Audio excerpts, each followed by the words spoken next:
Hey, today I'm going to talk about an amp. I'm going to do an amp review. It's on the Carvin SX100. It's a 100 watt amp with a 75 watt speaker. I like the amp a lot, honestly. I'm going to trade it in though, and I'll talk about that in a second. First I want to show you the amp and the features of the amp. Here's the amp. Sorry about that, I'm looking at my camera upside down. Let me get a back angle. Here's the amp right here, and it's really freaking good. I mean, Carvin's good about having the British sound, like a Marshall sound, and this amp really delivers it. It's quite loud. It's with a 100 watt and a 75 watt speaker.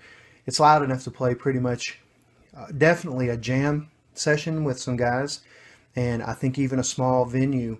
And if you have, of course, you're going to have a PA, and if it's got a line out in the back, I'll show you that in a second. But it's definitely loud enough to play. I don't need a bigger amp. I know people will like to go with the cabinets for a bottom end sound, but I did that when I was younger, and now that I'm older and I like to take little as possible and not as heavy equipment, this is the style of amp I like to go with. Maybe at 112. 212 is a little too heavy. But anyways, here are the channels. This has the distortion side, which has this blues button, which just kind of pulls a little bit of the presence out, makes it twangier. You have all your knobs to be able to adjust that. Here you have your clean channel. It's self-explanatory. And here's the effects part. There's basically it's 4 effects that you can change between with the knob. And this adjusts the speed of the effect that you have selected, and this pretty much adjusts the presence of the effect that you have selected. So how much of it is in your sound. Not much more to say about this part. It's an excellent cabinet. I'd like to say that the cabinet as a whole has a lot of strength. I've had this thing for about 4 years. Not an ounce of problem out of it. All right. So here's where you have foot switch, line out, phones, and exterior speaker if you wanted to put a cab underneath it. There's the Carvin British Series 75 watt amp, which again sounds phenomenal. They do Carvin's. They've always had good products. I've purchased a couple of custom guitars. The DC 127 was one of them. DC 400 was another. I've always loved Carvin products. They're cheaper, they're well made, and less expensive than most high-end products. I've even had the Vai Legacy amp.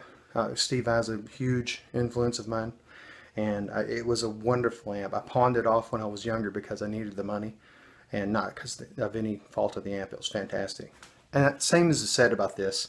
This is a solid state amp, and generally, my old school ways, I would not like solid state amps. I would always want tube for that thick sound, but solids come a long way.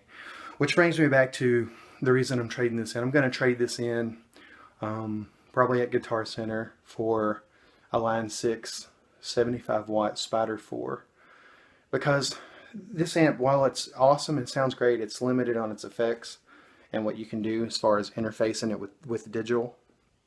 And I'm an old school player.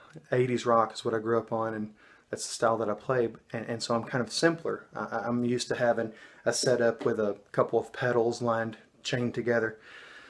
But I've slowly adapted to the new technology, and I like Line 6's sound. They really sound good. You're able to dial up a different sound on the amp pretty effortlessly. And for an amp like this that has limited electronics, it's almost impossible to do. You'd have to have pedal on top of pedal on top of pedal. And so if you're an old school player though, and you really only use 1 or 2 sounds, this amp is phenomenal. For the price, it's fantastic. I'm only going to get like a $90 trade-in credit for this amp at Guitar Center, but I've posted on my local for sale sites, and nobody wants to pay. 110 is what I was asking for. Nobody even wants to pay that. So I think that if you're an old school player, an older player, just blues basically, this amp is fantastic. I always recommend Carvin products highly. But if you're kind of moving into new digital effects, you do electronic interfaces, you change your settings, the Line 6s seem to be good for me. Overall quality, can't praise this amp highly enough. Here's my review. I hope that was helpful for you. Thanks.